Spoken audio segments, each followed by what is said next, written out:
do Tribunal de Justiça do Estado de Ceará, hoje, 11 de dezembro de 2024. O ano está findando, né, Edvaldo? Aqui na ordem decrescente de antiguidade,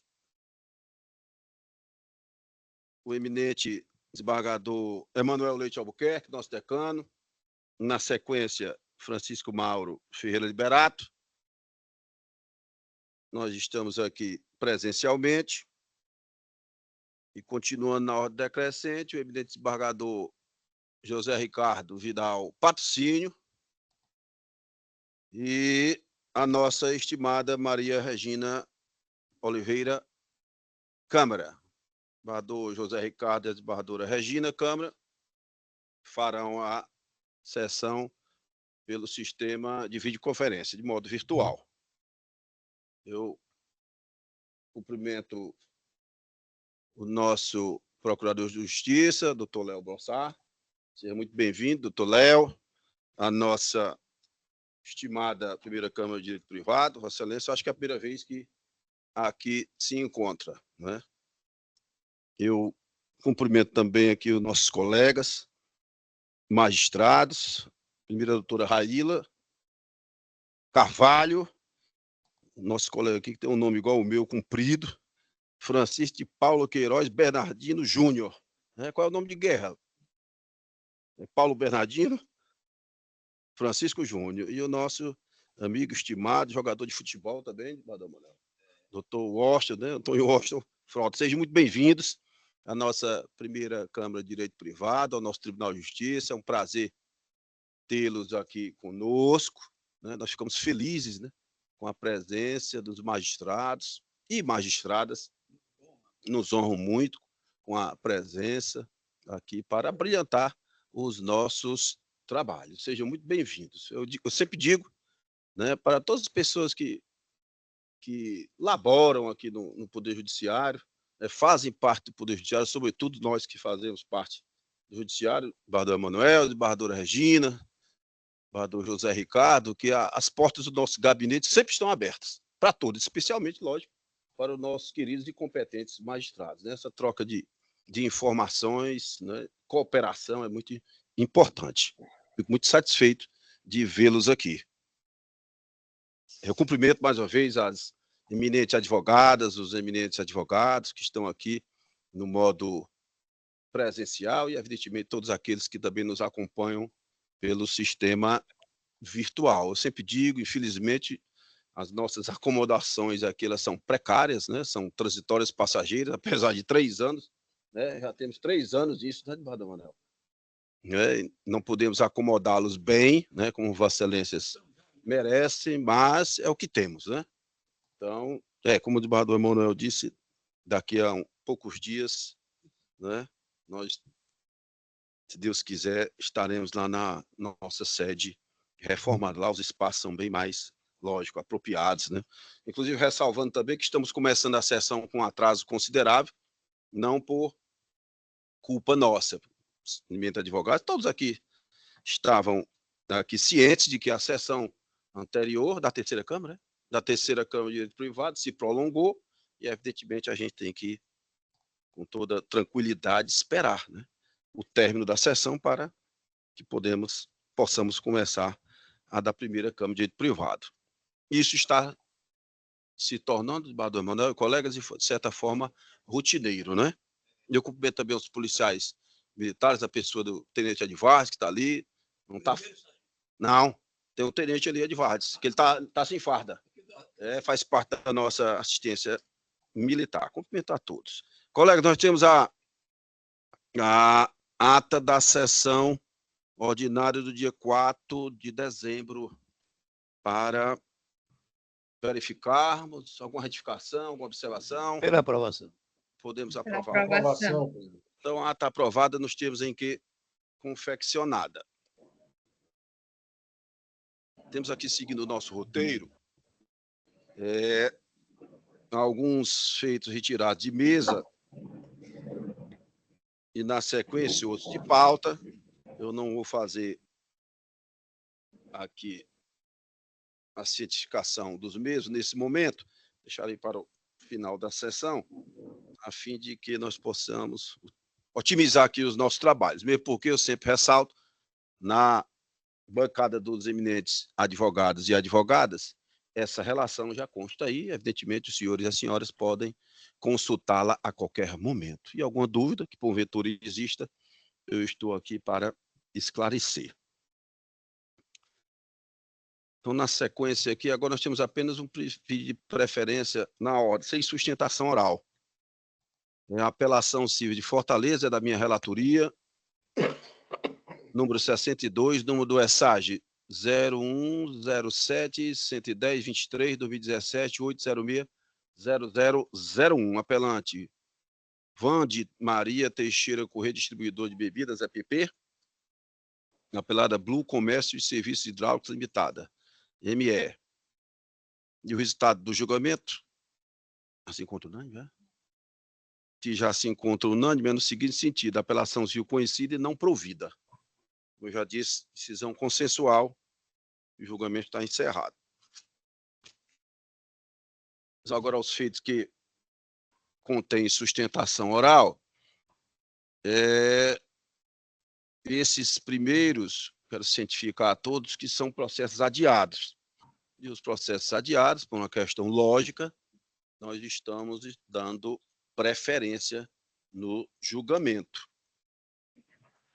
Então, o primeiro deles é um agravo instrumento de Jucás, agravante Banco do Nordeste do Brasil S.A., gravado Francisco Otoniel Lucas Ottoni, relatoria do eminente desembargador José Ricardo Vidal Patrocínio. O número do processo é 063-2183-93-2024-806-0000. 184, colegas, aqui da nossa ordem. Requeriu sustentação oral o agravado Francisco Otoniel, através do doutor Alan Diógenes Sá Sampaio. O AB Ceará, 44.287. Tem escritório profissional na cidade de Juazeiro do Norte, realizará a sustentação oral pelo sistema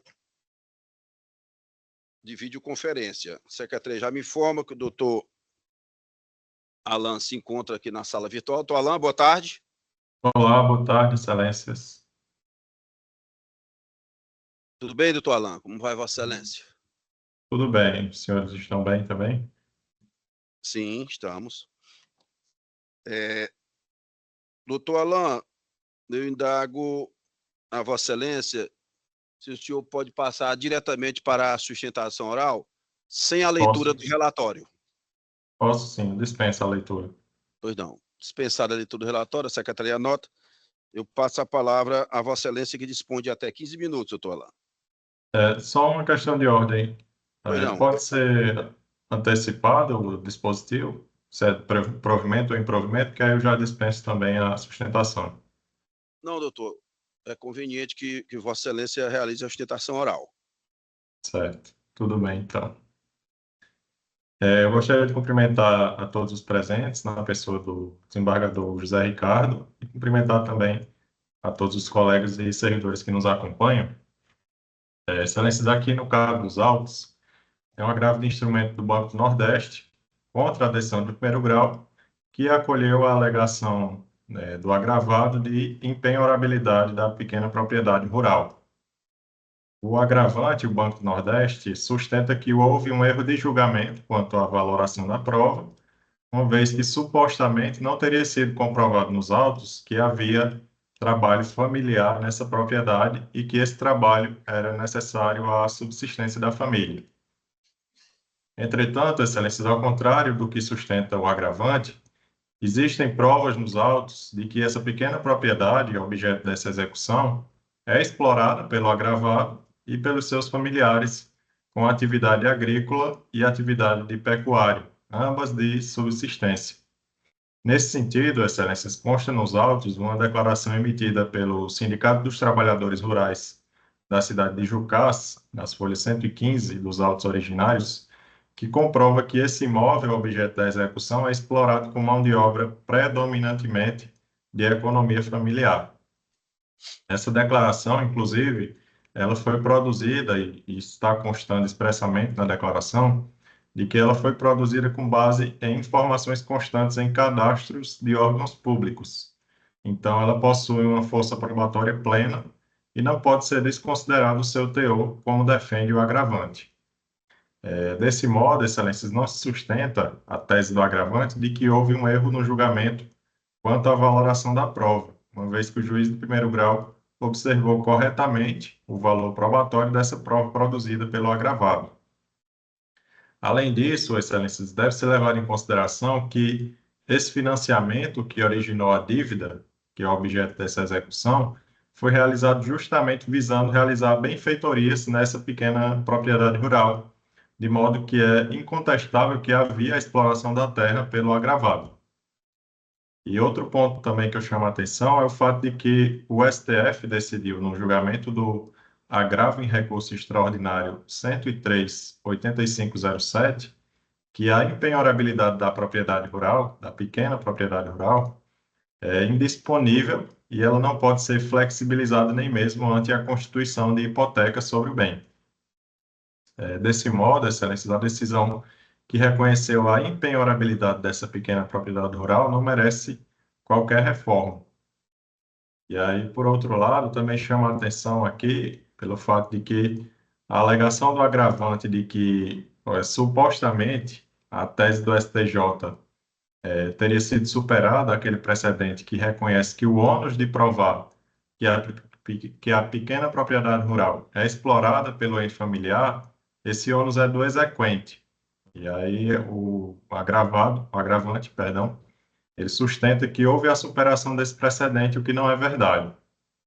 Ao contrário do que sustenta o agravante, o STJ continua aplicando a tese de que, em razão da presunção relativa em favor do pequeno proprietário rural, o ônus de comprovar que existe essa exploração da pequena propriedade é do exequente e não do executado.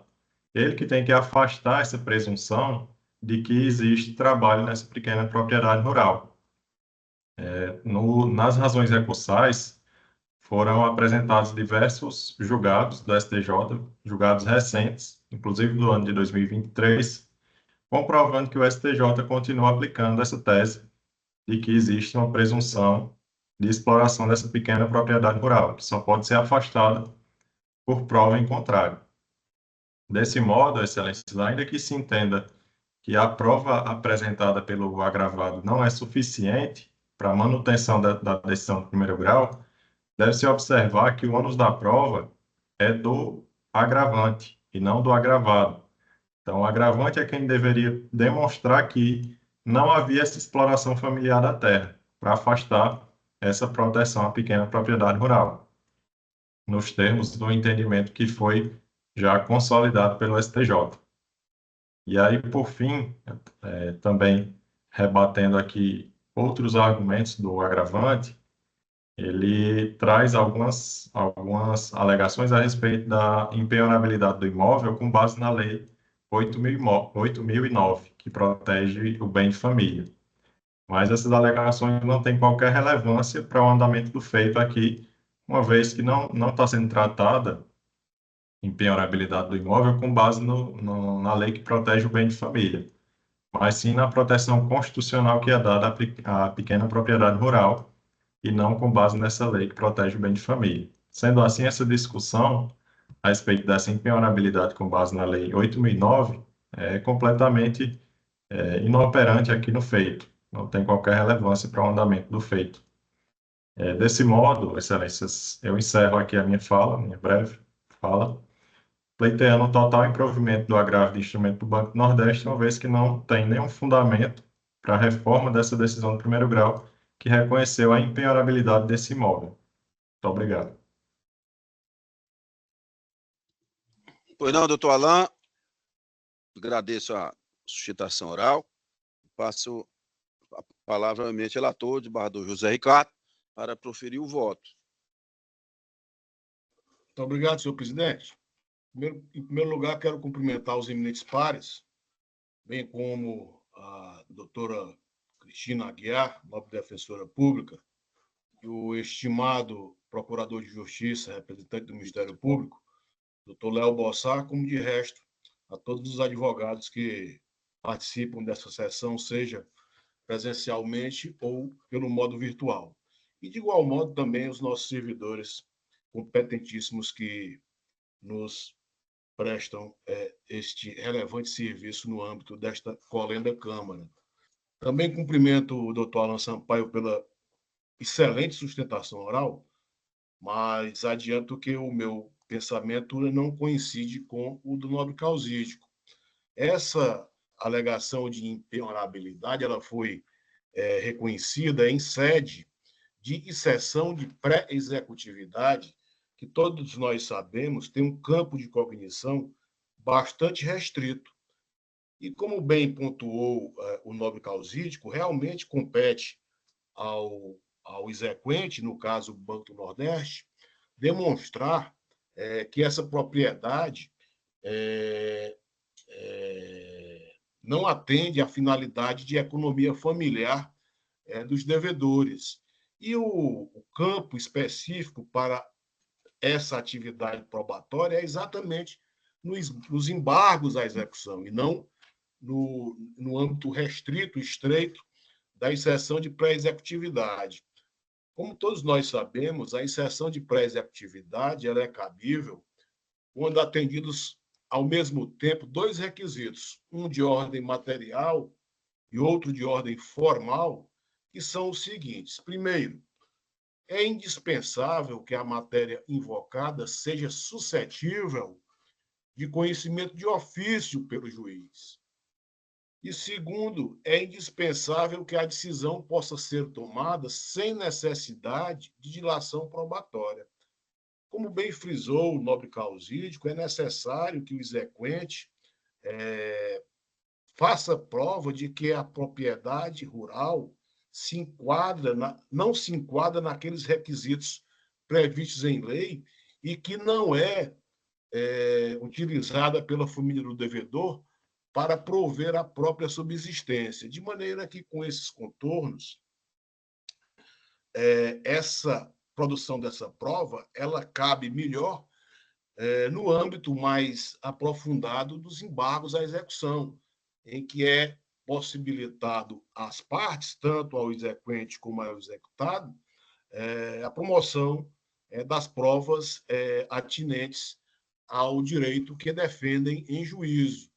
E só para concluir, senhor presidente, o agravado, para defender a impenhorabilidade desse bem, ele se sustenta apenas em uma declaração escoteira do Sintraf, que, em linhas gerais, diz apenas que o Francisco Otoniel Lucas Ottoni e Elaine Aparecida Braga Ottoni, eles exploram a propriedade de área inferior a 4 módulos fiscais. E mais não diz. De maneira que é necessário que o juízo de primeiro grau aprofunde o conhecimento dessa matéria debatida para que, ao final, profira uma decisão dentro, é claro, do devido processo legal. Com essas considerações, senhor presidente, eu dou provimento ao agravo de instrumento, com a finalidade de reformar a decisão recorrida e rejeitar a exceção de pré-executividade manejada pelo devedor, porque a matéria nela veiculada não é suscetível de cabimento em sede de exceção de pré-executividade, e sim em embargos à execução. É o voto, senhor presidente. Pois não, desembargador José Ricardo. Como vota a eminente desembargadora Regina Câmara? Acompanho o voto do eminente relator, presidente. Pois não. Desembargador Emanuel, nosso decano, como Pois não, vota Vossa Excelência? Cumprimento aqui o doutor Causídico, o Alan Diógenes de Sampaio, Celso muito bem. Senhor presidente, o nosso prezado relator, sua excelência desembargador, relator Patrocínio, aqui no item 3 ele já define a questão de uma forma bem exaustiva mesmo, né? Sabe que a pré-executividade ela exige matéria de ordem pública, né? E há um outro ponto aqui, é que mesmo que fosse possível, ela exige uma matéria pré-constituída e já toda a documentação pré-constituída, né? Já tem que vir toda a documentação acostada aos autos, né? Então, houve um erro na escolha da via, induvidosamente, certo? E nos embargos da execução, a gente vai ter a oportunidade de dilação probatória, né? Portanto, acompanho Sua Excelência, na sua integralidade, Sua Excelência, o relator, como já o fiz no sistema provisório. Pois não, desembargador Manuel. Eu anuncio, então, o resultado do julgamento. Agravo de instrumento conhecido e provido. Os termos do voto do eminente relator, desembargador José Ricardo, e a decisão é unânime. O julgamento está encerrado. Agradeço mais uma vez a presença virtual do doutor Alain Diógenes e parabenizo pela judiciosa sustentação oral. Certo. Muito obrigado, Excelência. Bom trabalho a todos. Pois não, doutor. Igualmente.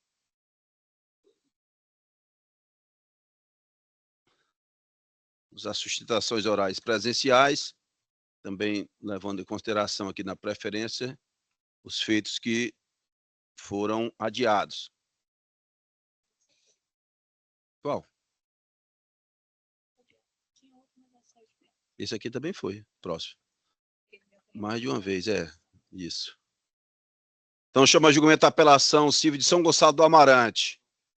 Número do feito, sistema de automação da justiça é o 0012-52509-2016, 806-0164. Número 11, colegas. Figura a Companhia Siderúrgica do PECEM, SA, CSP, como apelante e apelada. Maclock, locação de máquinas e equipamentos para construção civil limitada, também como apelante e apelada. Apelada ainda, Dongyang Construction, do Brasil. Doutor Zé Ricardo, a pronúncia é somente sofrível, digamos assim, do inglês. Apelada Posco Engenharia e Construção do Brasil Limitada.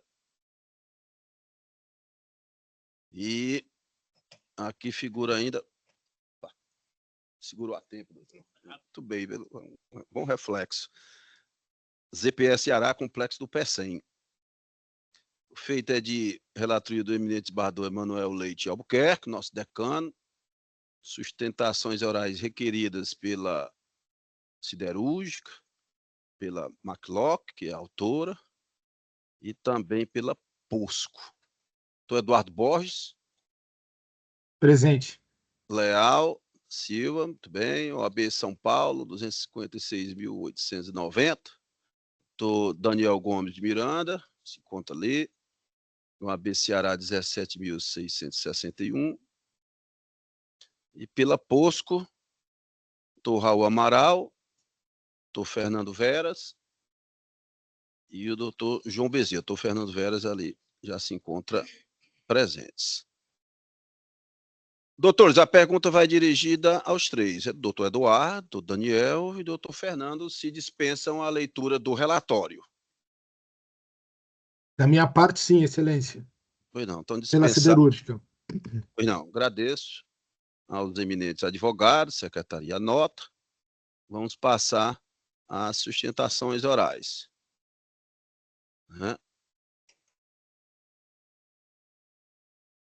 Primeira delas aqui, a Companhia Siderúrgica do PECEM, através do doutor Eduardo Borges.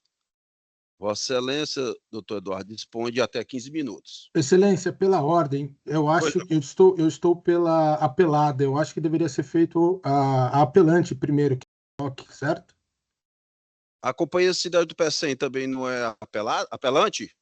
Deixa-me ver. Só se Sim. for pela questão dos... É apelante também? Sem dúvida. Ok.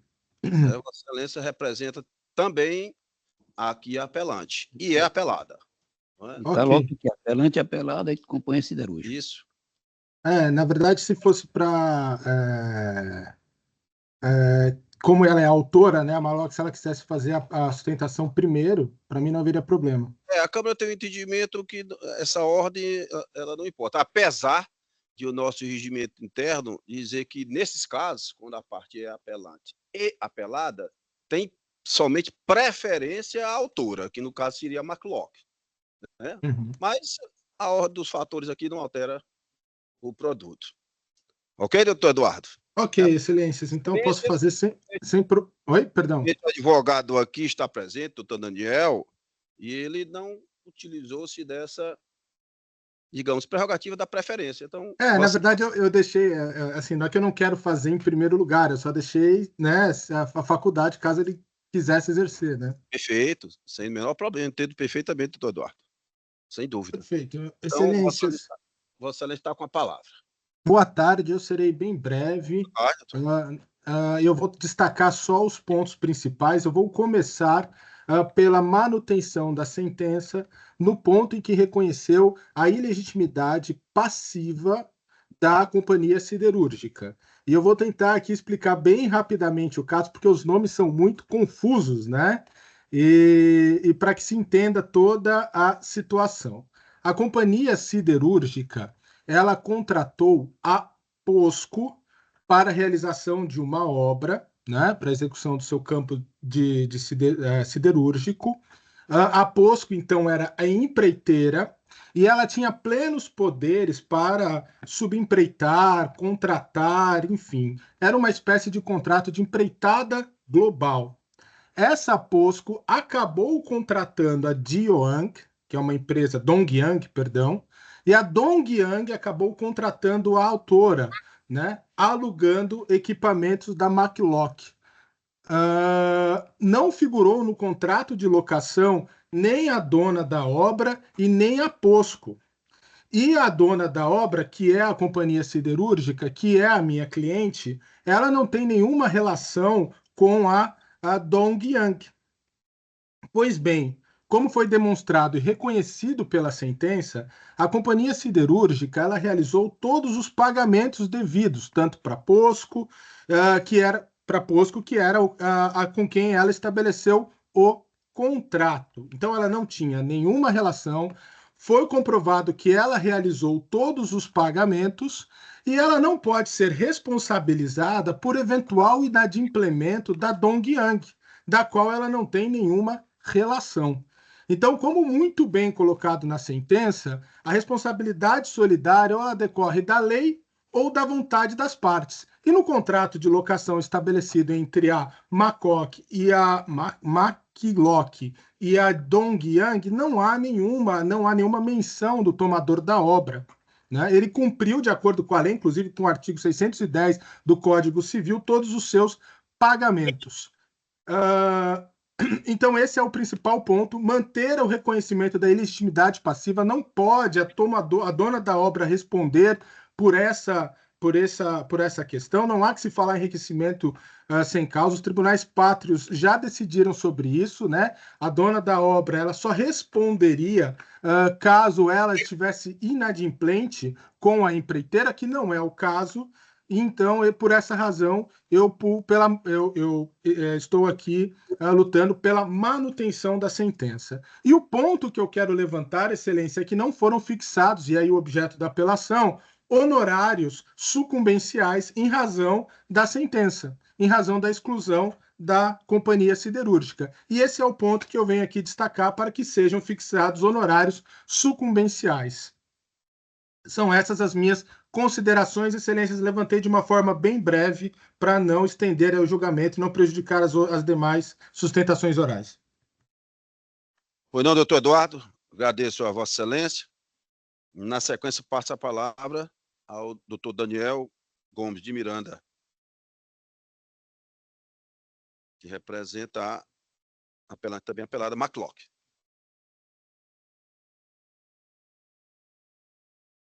Muito obrigado, senhor presidente, a quem cumprimento. Excelentíssimo senhor desembargador Francisco Mauro Ferreira Liberato, excelentíssimo senhor desembargador Emanuel Lito Albuquerque, excelentíssimo senhor desembargador José Ricardo Vidal Patrocínio, excelentíssimo senhor desembargadora Maria Regina de Oliveira Câmara, excelentíssimo senhor procurador de Justiça, o caro doutor Washington Frota, meus caros colegas advogados Eduardo Borges e Fernando Veras, meus melhores cumprimentos. Excelências, o caso que é posto sob julgamento, ele trata de duas relações jurídicas distintas. É imprescindível que nós tenhamos em mente que há, neste processo, a alegação como causa de pedir de duas relações jurídicas distintas. O histórico de fatos do processo, o histórico de fatos essenciais, perpassa por estas circunstâncias. A Companhia Siderúrgica do Pecém construiu, como é fato notório, o complexo siderúrgico do Pecém na cidade de São Gonçalo do Amarante. E para a construção deste complexo industrial, contratou uma pessoa jurídica, POSCO Engenharia e Construções do Brasil. É a pessoa jurídica responsável pela edificação do complexo industrial. E a POSCO Companhia e a POSCO Engenharia e Construções do Brasil fez subcontratações de várias outras pessoas jurídicas para desempenhar esse serviço em favor da CSP. Uma dessas pessoas jurídicas foi a Dongyang. Então, nós temos que a CSP contratou a POSCO e a POSCO contratou a Dongyang. E a Dongyang, uma pessoa jurídica de sócios coreanos, mas uma pessoa jurídica com CNPJ nacional, a Dongyang Construction do Brasil, se eu não estiver enganado o nome, ela contratou locação de bens da Maquiloc, empresa que represento agora na tribuna. Esses bens foram locados para serem destinados à edificação do complexo siderúrgico do Pecém. Numa série de contratos que repousam nas folhas dos autos. Então, há prova documental de toda a contratação, de toda a disponibilização de maquinário, de faturamento, de tudo isso, há prova nos autos que acompanham a petição inicial. A Dongyang não faz o pagamento, e por não fazer o pagamento, a Maquiloc, locadora, busca reaver os bens. Então, o que é que aconteceu?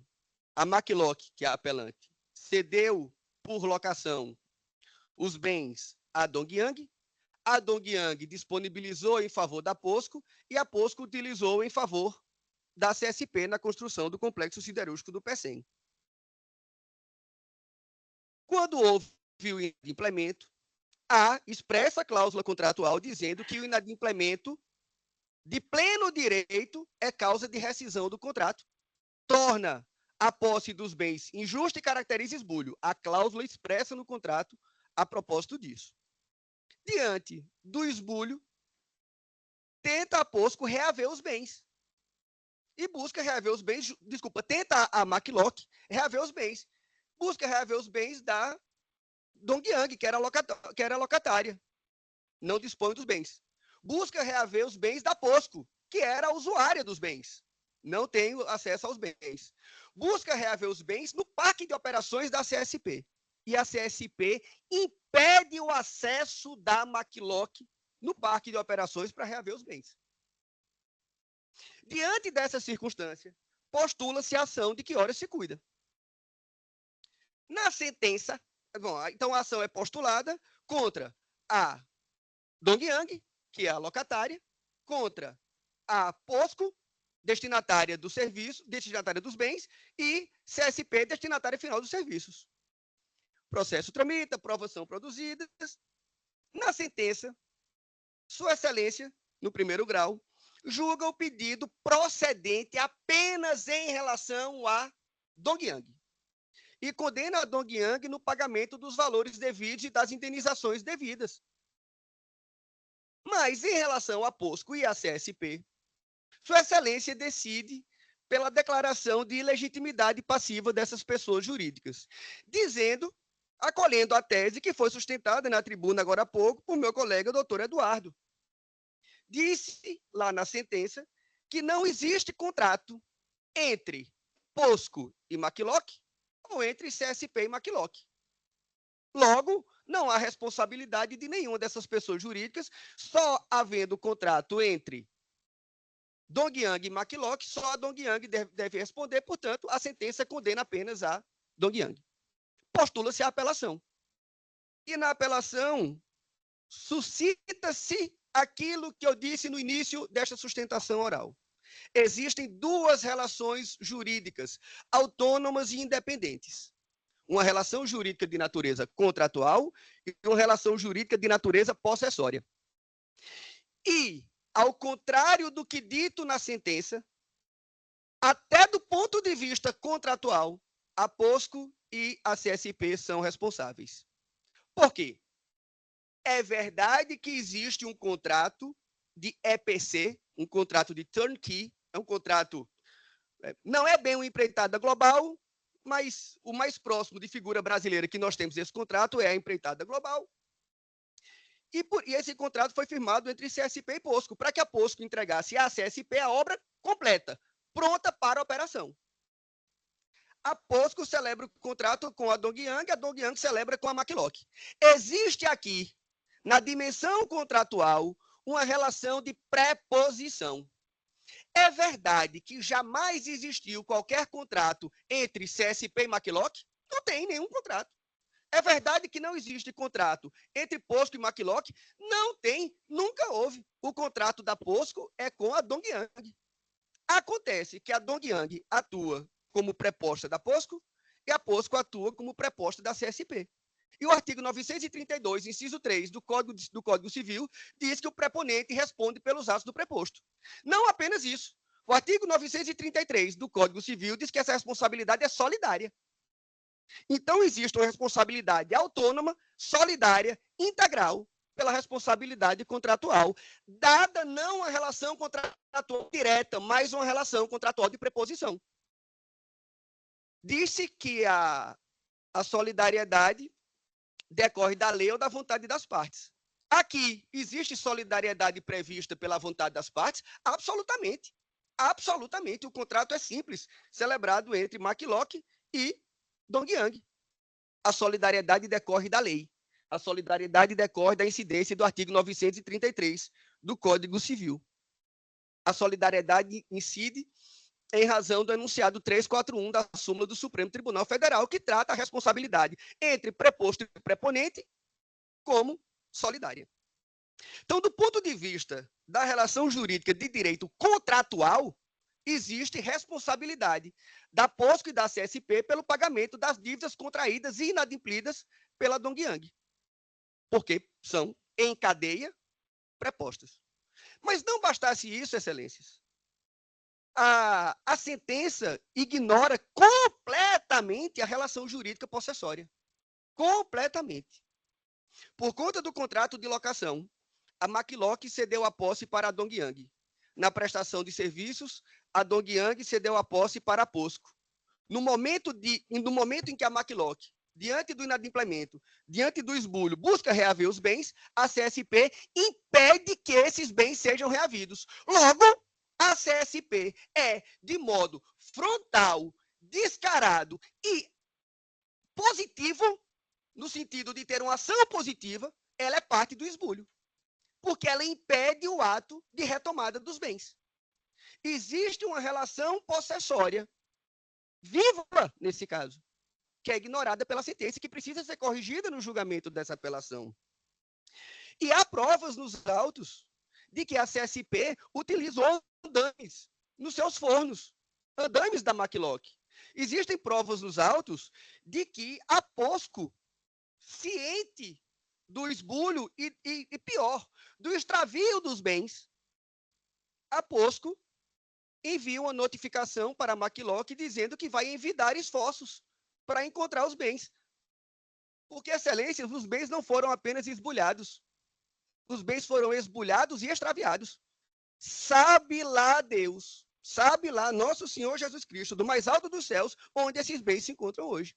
Estavam no parque de operações da CSP, cujo acesso foi impedido pela CSP, cuja utilização era realizada pela POSCO, numa disponibilização feita em favor da Dongyang.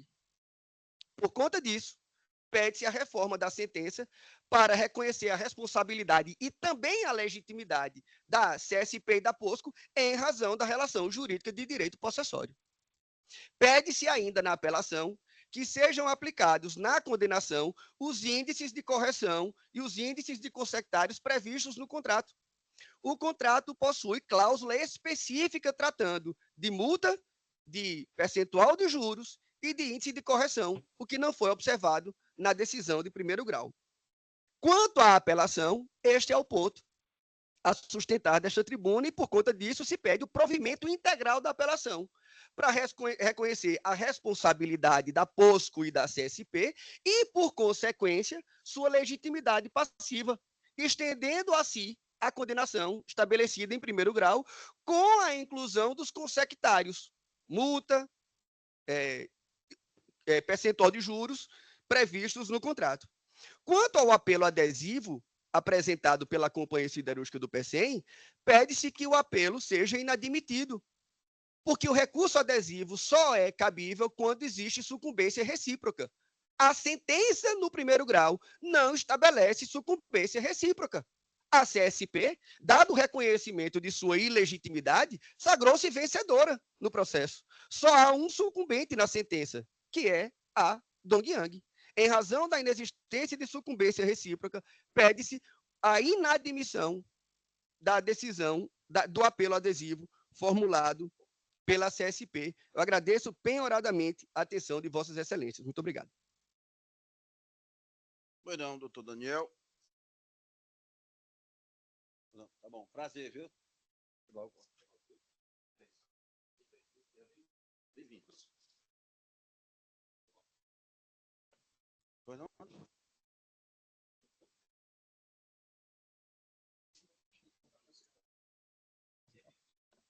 Guardar um momentinho do relator. Pois não? Claro. Doutor Fernando, Vossa Excelência dispõe do mesmo tempo, obviamente. Obrigado, Excelência. Primeiramente, quero cumprimentar a todos, né, desembargador Emanuel, desembargador Mauro, desembargador Patrocínio, desembargadora Câmara, né, o representante do Ministério Público, o procurador Léo Bossar, doutora Cristina, da Defensoria Pública, os colegas que estão aqui também na tribuna e os que estão assistindo. É um motivo de muito orgulho poder debater um tema com um colega de academia, que é o professor Daniel. Infelizmente, nesse momento, nós estamos aqui em polos bem adversos, e eu discordo assim, de maneira muito oposta do colega, né? Eu acho que a gente não pode subverter a relação contratual, a relação dos fatos.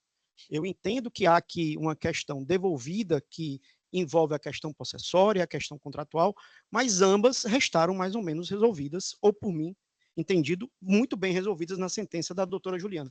Pena que os magistrados não puderam ficar até o final, porque é o momento em que o tribunal analisa a sentença por eles exaradas, né? Doutora Juliana já está aqui conosco, aqui na capital, né, não está mais em São Gonçalo, mas ela é muito clara em dizer o seguinte: não houve, por parte da POSCO, né, estou falando aqui pela POSCO, qualquer objeção, né, com relação a esses bens. Né? Era um contrato que foi firmado com a POSCO e a Dongyang para fornecimento de cimento, certo? Assim, a questão do andaime que o colega coloca e tudo mais, a gente não conhecia isso aqui, a gente até coloca na nossa peça, na nossa contestação. Certo? A gente sabia que era um fornecimento de cimento. É um contrato, como o colega muito bem colocou, não existe participação da POSCO, e o contrato de empreitada e subempreitada tem justamente a característica na doutrina, é uma doutrina clássica, que essa doutrina não vem de agora, do Código de 2002, mas vem lá do Código de 16, né?